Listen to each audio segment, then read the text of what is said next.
Hello, good morning. Today is a Wednesday, 9:50 na ng umaga. So, medyo kakaalis lang ni Ed kasi meron siyang on-site today. And sabi niya, parang dalawa yung kailangan niyang puntahan. So, hindi niya sure na oras siya makauwi. Sabi niya kung wala pa siya ng 4, which is coffee time namin, mauna na daw ako. So, ayun, wala tayong kasama for today. By the way, kung may naririnig kayong something, nakasalang kasi yung washing machine. So, yun yung maingay sa background. So, yun, I'm currently editing. Wala kasi akong vlog kahapon. Aga ko nagising today, 5 pa lang. Isa ako sa mga nakipagdigmaan sa BTS concert ticket. So, actually kahapon siya nag-start. So, nagising din ako maga kahapon. Kasi ang start ng ticket sale, 7 a.m. dito sa UAE time. So, ang aga. Ang usual gising ko pa naman, 7:30, 8. So, before 7, gising na ako. Alas 6, nag-alarm na ako. So, kahapon, wala. Hindi ako pinalad. Ang target ko is yung Hong Kong sana na concert for next year ng March. Pero, sobrang lala nung sa Hong Kong kahapon. As in, parang walang nakasecure na mga ano talaga, like legit na fans. Or kung meron man, siguro sobrang bihira lang. Pero most, puro scalpers na lang nakakuha. Kasi grabe, ang lala kahapon. Pagka start pa lang nung sale, ano na siya, yung sa akin, ano ba yung lumalabas? Parang error ata. Dahil daw sa ang daming users na gumagamit. So, for like 1 hour, tinatry ko siya. And wala. Wala talaga. Sold out na siya. Like, few minutes pa lang kasi meron akong nabasa na kahapon na, yun nga, few minutes pa lang after mag-open nung sale, may mga nag-post na resellers. Tas grabe yung patong nila, like, not just twice, pero 3-5 times nung original price. So, grabe sila. So, ayun, parang medyo naano na ako na parang ang hirap makasecure sa Hong Kong. So, ang ginawa ko ngayon, kanina, nag-focus na lang ako sa PH kasi March din yung concert doon. So, sabi ko baka nasa Philippines yung swerte ko. But unfortunately, wala din kanina. Hindi rin talaga tayo pinalad. Nakapasok ako after siguro kasi yung queue ko nasa 60,000. So, parang medyo na ako ng una na, wala na talaga to. Pero mo yun, may konting hope pa rin na malay mo naman, 'di ba? So, nung nakapasok na ako sa queue, ayun, wala na akong ma-select na seats. Tapos, yun, na-redirect na ako sa parang homepage mismo. Tapos yun, sold out na yung nakalagay. Day 1 and day 2 kasi 2 days yun. So, yeah. Nagising ako ng maaga para talaga sa BTS pero wala pa rin. So, last chance ko na bukas and I think i-give up ko na talaga yung sa Hong Kong. Mag-focus na lang talaga ako sa PH. So, yeah. Best of luck sa akin bukas. Ang hirap, ang hirap. Grabe, first time kong first time kong ganito, bumili ng tickets kasi never pa ako naka-attend ng concert. Tapos BTS pa talaga ina-attempt ko. So, ang hirap, grabe. Yung mga nakikita ko na nagpo-post na nakasecure sila ng ticket. Grabe, sobrang swerte nila talaga. So, yeah, last chance tomorrow. Although, kung wala talaga tayong swerte for tomorrow, ang alam ko mag-open sila ng pang Middle East na concert eh. Though wala pang announcement kung kailan, kung saan. Yun, baka may pag-asa pa tayo dun kung hindi talaga bukas. Ayun lang naman. Kaya ako nagising ng maaga. Natok tuloy ako ngayon. Alright. Tuloy ko na itong ina-edit ko guys. And sana matapos ko siya. Para meron ako ma-upload today. Guys, katapos ko lang maligo. Pero ako nagbasa ng buhok ko today. So, gumagamit ulit ako nitong powder. Actually, naubos na to. Ito yung hair fluffy powder. Pero, nirefill ko siya nitong, tanggal. Nirefill ko siya nitong volumizing dry shampoo powder. Ito yung may scent na parang very subtle na orange. So, yun nilagay ko dito. Kasi ito medyo hassle siya gamitin. Kasi ganyan siya. Tapos pag ito naman, parang mas madali siya para sa akin and less messy. Gaganon mo lang siya sa bubok. Ano na pala? 1:30. Di pa ako tapos mag-edit. Naantok kasi ako. Dahil nga ang aga kong nagising, diba? So, inaantok ako. Sabi ko maligo muna ako para magising-gising. And then, pabango natin ito. Ito yung ginagamit ko ngayon kapag nasa bahay. Tapos kapag matutulog, ganyan. So, again, ito yung from Latafa na Ana Abied Coral. Anyway, ayun lang. Edit na ako ulit, guys.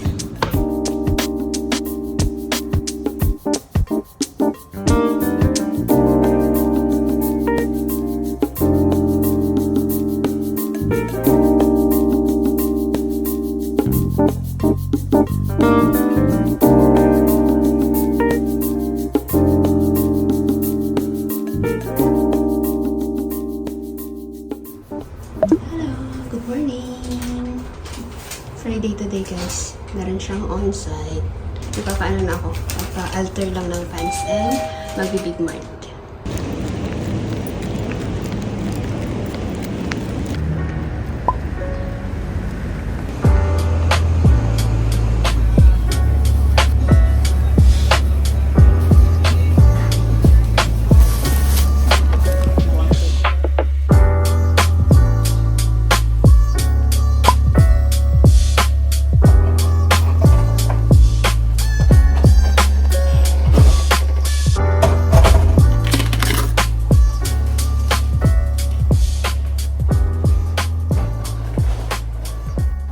Dito na ako ulit.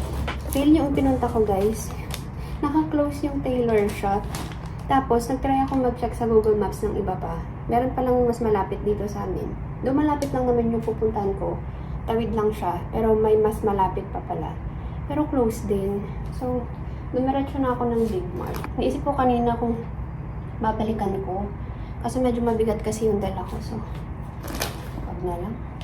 Hindi naman to urgent. Pero, sayang lang kasi yung labas ko. Para matapos na sana.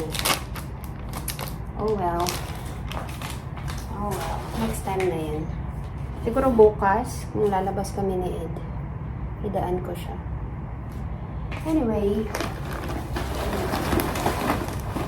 Alam nyo, dito nga tayo. Medyo pangit yung angle dito. Ay, gusto ko. Oh! Ang bigat. Okay. Wala na kasi kaming mga gulay. Ito meron, pero konti na lang. So, kailangan kong pumunta ng Big Mart para bumili. Ang total ko is 83 dirhams. 83.10 actually. So, meron tayong bread. Ito loaf bread, pero ano lang, yung maliit na muna yung kinuha ko. Kasi parang gusto ko ng pandesal. So, baka magpandesal kami bukas or Sunday, Monday. Ay, sa Monday pala is holiday dito. So, 3 days ulit na walang pasok sila. Ito naka-sale. Cup noodles. Parang gusto kong ito yung lunch ko mamaya. Parang namis ko. And then, lalagyan ko siya ng toge. Para may, alam mo yun, texture yung ating noodles. Yeah, yun na lang yung i-lunch ko. Hindi ko lang kung maabot ng lunch si Ed eh.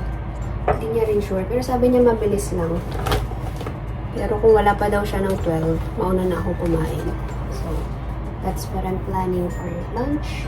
And then, bumili ako ng quail eggs. Magsusopas kami one time. And instead of yung boiled egg ang gagamitin ko na pang-toppings, yun na lang, quail eggs. Para mas madali. Okay din naman, masarap din. Gabi, pang-nilaga, pang-sinigang. Ito kakanilaga lang namin ng nakaraan. Oops, nahin ko na nga to. Bumili ako ng tilapia and then pusit. So, dalawang tilapia, pinahati ko into 3 and then 250 grams na pusit. Masarap yung ginagawa ko na pusit. Tapos lagyan ko lang siya ng, parang igigisa mo lang siya sa kamatis, bawang sibuyas, luya, and then ang pampalasa, pepper, and then patis. Or kung gusto nyo asin, ganyan. Okay lang siya. Masarap. Ipapadami yung kain pag ganun. Tapos lagyan mo ng sili kung gusto mo. And then, tawag dito, green onions. Yun. So, magluluto ulit ako next time. Green beans, kamatis. Last time, di ba? Ano ba yung last na haul ko? May natandaan na akong kumuha ko ng kamatis. Pero pagdating dito sa bahay, wala. So, nailapag ko siya somewhere. Eggs. Meron na lang kami parang 4 na perasong eggs dyan. Online sana ako bibili. Kaso, yung mga nakikita ko online, parang konti lang yung mabibili ko. Konti lang yung naka-sale na kailangan namin. So, parang hindi sulit yung pagpapadeliver. Kaya sabi ko sa Big Mart na ako bibili. Tapos, sitaw. Hindi ganun ka-okay yung sitaw. Pero, yeah, pwede na din.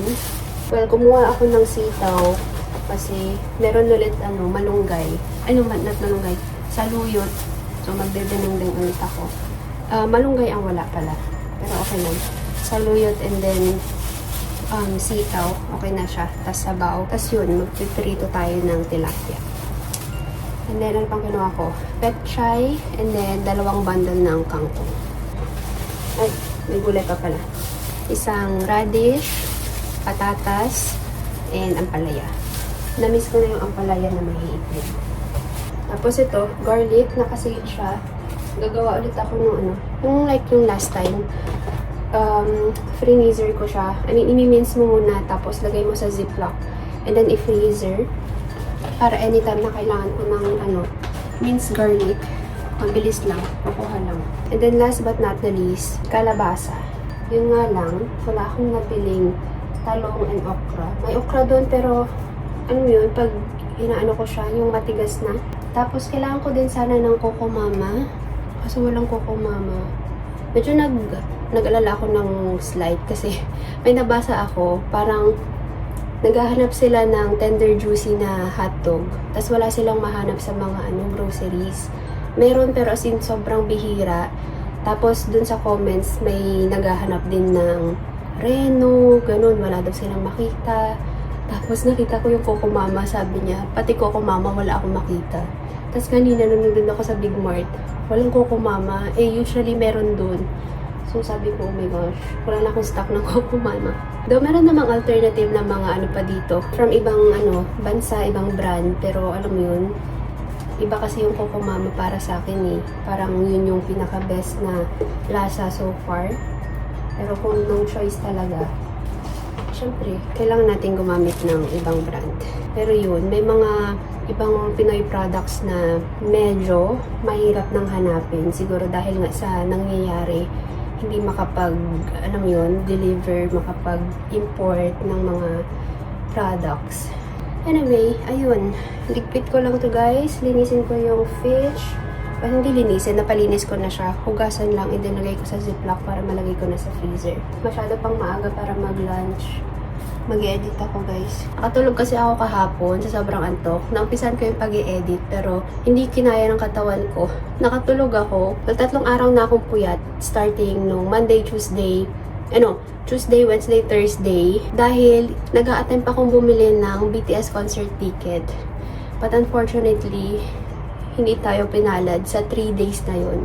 Medyo nakakalungkot kasi hindi ako nakasecure. Trinay ko siya. 3 days ako nag-attempt pero yeah, luck was not on my side talaga. Sabi nila, baka mag-Middle East din sila na concert. So, sana naman talaga. Grabe yung experience guys na pagbili ng BTS ticket. As in, pahirapan talaga. And sobrang swerte ng mga nakasecure. Last chance na kasi yung kahapon. Tapos, alam yun, hindi ka nakasecure ng ticket. So, medyo nakakasad lang. So, naiyak ako ng very slight. Pero wala na tayong magagawa. So, guys, nakapagbalat na ako ng bawang pala. Oops. Ayan. Hindi kasya lahat eh. So, ito lang muna. Madami-dami naman na to. So, ito pala yung ginagamit ko. Yung manual lang. Yung nilila. Meron kami nung blender. Tapos, pwede din siya nung basta meron din siya nung para sa pang food process, ganyan. Kaso dito kasi siya sa ilalim, tapos lalabas ko pa. Eto, ang dali lang niya. So, ito na lang gamitin ko.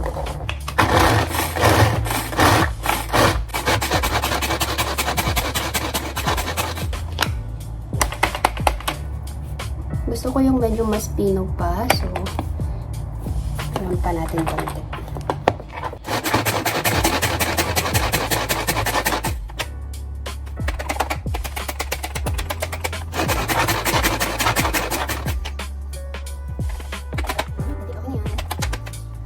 Ito yung zip pack na gagamitin ko. Ito yung from IKEA.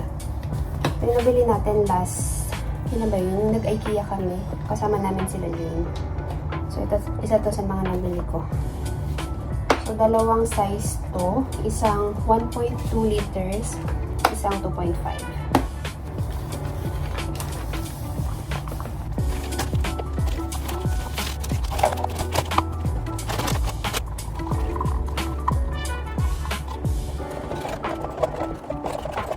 Okay, so ito na lahat yung garlic. Flat lang natin.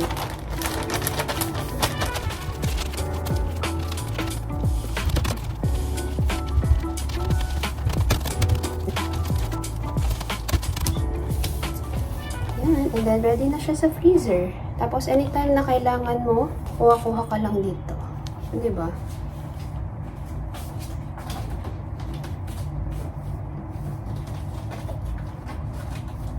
Guys, 11:30 na. So, ito yung ating lunch. Ano pa lang to?